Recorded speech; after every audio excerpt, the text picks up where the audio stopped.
நாடாளுமன்றம் கூடி கலந்துக்கிட்டு தான் இருக்க தவிர தொடர் கூட்டம் நடந்ததாக செய்தி வரல இது வரைக்கும் நமக்கு. ஆனால் கிடைக்க நேரத்தெல்லாம் பயன்படுத்தி அது எதிர்ப்பு தெரிவிச்சிருக்கிறோம். நாடாளுமன்றம் கூடுகிறது, அதற்கு பிறகு அங்கே அவையை ஒத்தி வைக்கப்படக்கூடிய சூழ்நிலை நடந்துகிட்டு இருக்க தவிர தொடர்ந்து நடந்துகிட்டு இல்லை. இது எதிர்க்கட்சி தலைவர் அவர்கள் பத்திரிகையிலையும் படிச்சிருப்பார்னு நினைக்கிறேன். எதிர்ப்பு தெரிவிக்கல தவறான தகவலை இங்கே பதிவு பண்ணிக்கிட்டீங்க, அதுக்கு தெளிவுபடுத்திட்டேன். எதிர்ப்பு தெரிவிச்சிருக்கோம், திமுக சார்பில் அங்கே எதிர்ப்பு தெரிவிச்சிருக்கிறோம். நாடாளுமன்றத்திலே நம்ம நாடாளுமன்றம் அழுத்தம் கொடுத்துருக்கணும். சட்டம் நிறைவேறியாச்சு. சட்டம் நிறைவேறதுன்னா எங்களுடைய ஆதரவு நிறைவேறிச்சு, நாங்கள் எதிர்ப்பு தெரிவிச்சிருக்கிறோம். அது நாடாளுமன்றத்துக்கு பதிவாகிருக்கு. எப்படி நிறைவேறதுன்னா நாங்கள தடுத்துக்க முடியுமா? நாங்கள் மெஜாரிட்டி அவங்க இருக்கும்போது இப்படி பண்ண முடியும் சொல்லுங்கள். நீங்களும் அங்கே குரல் கொடுத்தோம் நாங்கள் சபையை நடத்த விடாமல் பண்ணு பல பேரும் சொல்லியிருக்கீங்க. அப்போல்லாம் சார் அவன் நிறைவேற்ற தீர்மானம் தடுத்து நிறுத்திட்டீங்களா? நீங்கள் சொல்லுங்கள்.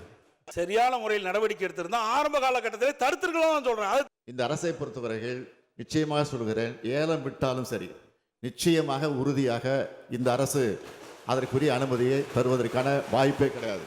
அதில் திட்டவட்டமாக இருக்கிறோம். இதுதான் முடிவு. நான் திரும்ப ஒன்றை தெளிவாக சொல்கிறேன். நான் முதலமைச்சராக இருக்கிற வரையில் நிச்சயமாக ஒன்றிய அரசு இந்த திட்டத்தை கொண்டு வர முடியாது. அது வந்தால் அதை தடுத்தே தருவோம்.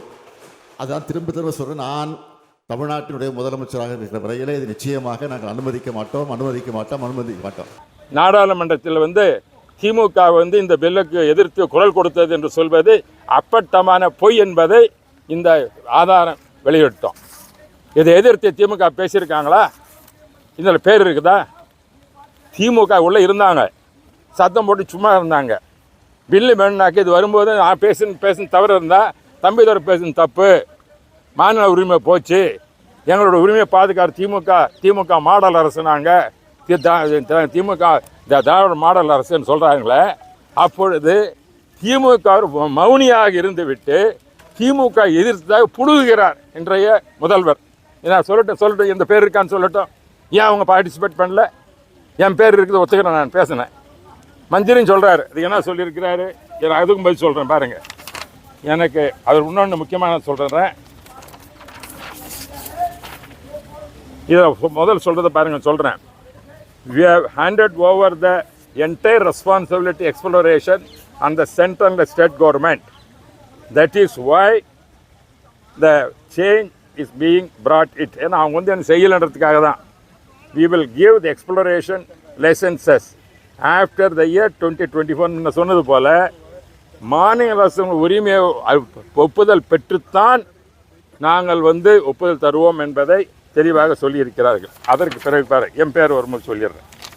கோஆப்டிவ் ஃபெடரலிசம் பேசுகிற மாநில உயாட்சி பேசுகிற திராவிட முன்னேற்ற கழக நண்பர்கள் கேட்டுக்கொள்கிறேன்.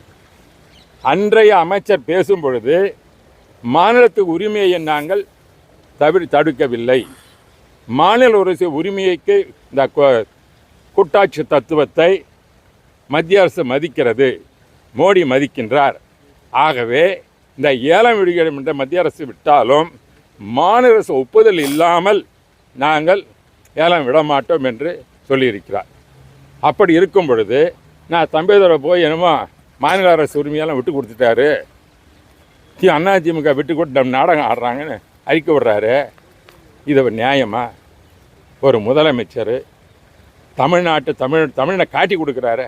நான் ஒரு தமிழன், ஒரு தமிழனை நான் மாநிலத்துக்கு உரிமையை விட்டு கொடுத்துட்டேன் டெல்லியில் பேசுகிறாரு அதிமுக சார்பாகன்னு ஒரு தமிழனை, தம்பிதுரை என்ற தமிழனை ஸ்டாலின் ஒரு தமிழன் காட்சி கொடுக்கின்ற ஒரு அவல நிலைமைத்தான் இந்த நாட்டிலே பார்த்து கொண்டிருக்கின்றோம். இவர்கள் தமிழர்களுக்காக பாடுபடுகிறார்களா? தமிழ்நாட்டை காக்கிறார்களா? குடும்பத்திற்காக சொத்தை சுரண்டுகிறார்களா? சுரண்டுகின்ற ஆட்சி தான் திராவிட மாடல் என்றிருக்கிற ஸ்டாலினுடைய திமுக ஆட்சியை தவிர தமிழனுக்கு உதவி செய்வது கிடையாது. நான் தன்மானம் உள்ள தமிழன். தமிழில் இந்த திராவிடத்தினுடைய கொள்கையை எந்த காலத்தையும் விட்டு கொடுத்தவன் கிடையாது. அப்படி இருக்கும் பொழுது தம்பிதுரை போய் இது மாதிரி பேசினார், தமிழ்நாட்டினுடைய உரிமையை விட்டு கொடுத்துட்டாரு, அதுக்காக ஓட்டு போட்டார். யாருக்காக ஓட்டு போட்டேன்? உனக்காக. நீ ஆளுகின்ற பொழுது தமிழ்நாட்டுக்கு அதிக வருமானம் வர வேண்டும் என்று உன்னுடைய ஒப்புதலை பெற்று நியாயமான முறையில் ஏலமிட வேண்டும், கனிமலம் ஏலமிட வேண்டும் என்று சட்டம் வரும் பொழுது உனக்காக வாதாடினேன். நீ முதலமைச்சராக இருக்கின்றாய், ஸ்டாலின் முதலமைச்சராக இருக்கின்றார். உனக்காக, தமிழ்நாட்டுக்காக, தமிழ் என்ற முறையில் நான் போராடிய பொழுது தமிழனை காட்சி கொடுக்கின்ற வகையில் என்னை அவதூறாக பேசுவது இது ஒரு சரியான செயலா என்பதை அவர் சிந்தித்து பார்க்க வேண்டும். தமிழன் தமிழன் சொல்லிக்கொண்டு நாம் தமிழர்களை ஏமாற்றக்கூடாது. சிங்கள தமிழருக்கு, சிங்கள நாட்டில் இருக்க தமிழர்களை கொன்றது போல தமிழ்நாட்டில் என்னை போன்ற தமிழர்களை தலைகுனிக்க வைப்பது இந்த திராவிட மாடல் என்பதை நான் வன்மையாக கண்டிக்கின்றேன். நான் எங்கே பேசியிருக்கிறேன், என்ன சொல்லியிருக்கிறாரு? உன்னுடைய நீங்கள் ஒன்று கூட ஏழை விடலன்னு சொல்கிறாரு.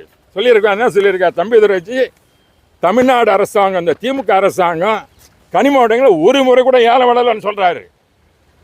யாருக்கு கொடுக்குற நீயே? கேசி பழனிசாமி கரூரில் மணல் வியாபாரம் செஞ்சார, அவர் எடுத்து தோற்கடிச்சேன்ல. என்ன சொன்னேன்?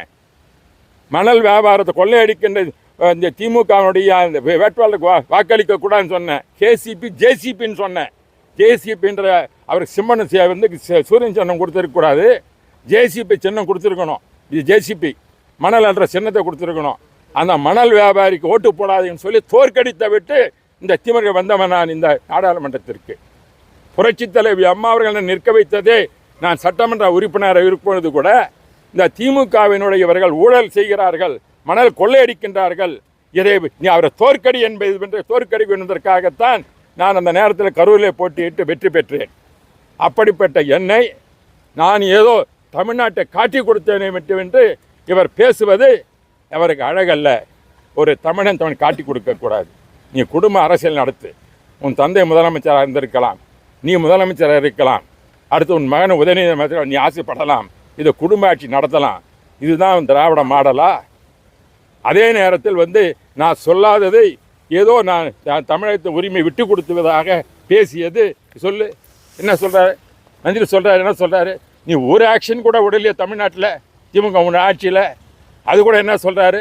உன்னுடைய ஒப்புதல் பெற்று தான் இந்த ஃபெடரேஷன், இந்த கூற்று, அந்த தமிழ் இந்த நம்முடைய தமிழ் இந்தியாவினுடைய இந்த ஃபெடரேஷன் சிஸ்டத்தை, அதாவது அந்த மாநில உரிமையை நாங்கள் பாதுகாப்போம் என்று பிரதமர் சொல்லியிருக்கின்றார்.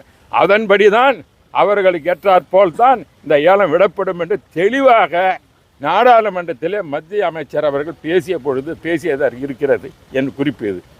அப்படி இருக்கும் பொழுது நான் எப்படி ஏலத்தை விற்று நம்ம இந்த மாநில அரசுக்கு முழுமையாக விட்டுட்டுனா நான் போய் நீ ஒன்றுமே ஏலம் விடாத கிடத்தேன். நீ ஒரு நாள் எந்த ஏலம் விட என்ன சொல்கிறார் மினிஸ்டர்? நீ ஒன்று கூட தமிழ்நாட்டில் ஏலம் விடலைன்னு சொல்கிறாருன்னாவே பார்த்து ஏன் இடம் விடலை? நீ என்ன நாட்டில் வேலை வாய்ப்பு பெருக்கணுன்றம்ப, அந்நிய செலவினை குறைக்கணுன்ற, நம்ம நாட்டு உற்பத்தி அதிகம் செய்யணும், வெளிநாட்டு உற்பத்தியை வெளிநாட்டினுடைய பொருளை இறக்குமதியை குறைக்கணும். அதற்காக தான் தொழிற்சாலை வரணும்.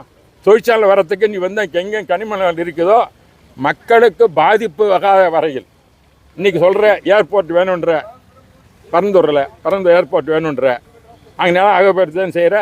அது சென்ட்ரல் கவர்மெண்ட்டு ஸ்கீம் தானே.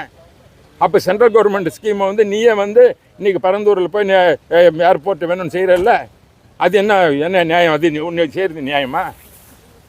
இதுதான் தமிழன் நீதா? நான் என்ன செஞ்சுட்டேன்? என்னை அவன் அவமானப்படுத்துறீங்களே பொருட்சாக இது பண்ணுறதில்ல. இந்த அவமானத்திற்கு தமிழன் நான் தமிழன், பச்சை தமிழன். நான் என்றுமே தமிழருக்கு விட்டு கொடுக்க மாட்டேன். அனைத்து இந்திய அண்ணா திராவிட முன்னேற்ற கழக எடப்பாடி பழனிசாமி என்னுடைய தலைமையில் செயல்படுகின்ற நான் புரட்சி தலைவரால் அதிமுக மூலமாக நாடாளுமன்ற அறிமுகப்படுத்தப்பட்ட நான் 2 முறை நாடாளுமன்ற துணை சபாநாயகராக பணியாற்றியவன் நான். புரட்சி தலைவர் அம்மா அவர்களால் வாஜ்பாய் மத்திய அமைச்சராக 5வது இடத்தில் இருந்து 5வது ரேங்கில் இருந்து பணியாற்றியவன் நான். தமிழ்நாட்டுக்கு மட்டும் இந்தியா முழுவதற்கும் 4 வழி சாலையை கொண்டு பாடுபட்ட நான். எனக்கு வாய்ப்பு கிடைக்கும்போது தமிழ்நாட்டிற்கு 1300 கிலோமீட்டர் நேசனை மாற்றி காமிச்சிருக்கேன். எனக்கு வாய்ப்பு கிடைக்கும்போது நான் என் மேல் எதனா ஊழல் சொல்லட்டும் பார்க்கலாம். ஆனால் ஊழலுக்கு உற்றுக்கண்ணாக இருக்க திராவிட முன்னேற்ற கழகம் என்னை பார்த்து சொல்லி நான் எதை உரிமை விட்டதாக சொல்வது, இது அண்ட புழுகு அண்டான்னு தெரியும். இது கடவுள் தான் புரிஞ்சுக்கணும். இதுதான் சொல்கிறேன். இதை திரும்ப சொல்கிறேன். நான் நாடாளுமன்றத்தில் எந்த தவறும் செய்யவில்லை. நான் தமிழ்நாட்டுக்காக உரிமை விட்டு கொடுக்கவில்லை. அனைத்து இந்திய அண்ணா நாடகம் ஆடவில்லை. எடப்பாடி பழனிசாமி அவர்களும் எங்களை வழி நடத்துகின்றார். அவர் கொண்ட வழியில் தான் நாங்கள் செயல்பட்டு கொண்டு இருக்கின்றோம். ஆகவே தான் வரி எந்த தேர்தலானாலும் தமிழக நமக்கு நன்றாக புரியும். திமுக நாடகம் ஆடுது. மதுரையில் இந்த மாதிரி டங்ஸ்டன் ஃபேக்ட்ரி வர்றதுக்கு அந்த சுரங்கம் வர்றதற்கு உறுதுணையாக இருந்தது என்பதை நான் தேதியிட்டு வெளியிட்டு சொல்லியிருக்கின்றேன். இப்பொழுது அதை மறைப்பதற்காக சட்டமன்றத்தில் நான் முதலமைச்சராக இருக்கும் பொழுது வரையில் நீ முதலமைச்சர் எத்தனை இருக்கும் எங்களுக்கு தெரியாது. நீ முதலமைச்சராக அந்த எடப்பாடி முதலமைச்சர் வந்தாலும் அவரும் விட மாட்டார். எடப்பாடி முதலமைச்சராக